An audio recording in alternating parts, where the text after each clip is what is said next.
ভারতে ককরোচ জনতা পার্টির আন্দোলন অব্যাহত রয়েছে।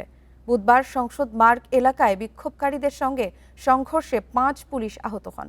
যন্তর মন্তরে সিজেপির কর্মসূচি শান্তিপূর্ণ থাকলেও সংসদ মার্গে পরিস্থিতি নিয়ন্ত্রণের বাইরে চলে যায়। পুলিশের দাবি, বিক্ষোভকারীদের সড়ক থেকে সরাতে টিয়ার শেল ছোড়া হয়। এ সময় একদল বিক্ষোভকারী পুলিশকে লক্ষ্য করে পাথর ছোড়ে। উত্তেজনা বাড়লে অতিরিক্ত পুলিশ ও আধা সামরিক বাহিনী মোতায়েন করা হয়। এদিকে সিজেপি নেতাদের সঙ্গে সরকারের দ্বিতীয় দফা বৈঠকের কথা রয়েছে।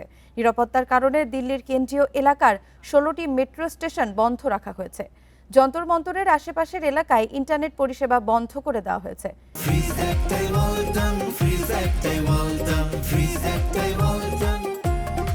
বৃহস্পতিবার সকাল পর্যন্ত ইন্টারনেট বন্ধ থাকবে। এদিকে রাহুল গান্ধী বলেছেন, তার দল শিক্ষার্থীদের দাবিকে পূর্ণ সমর্থন করে।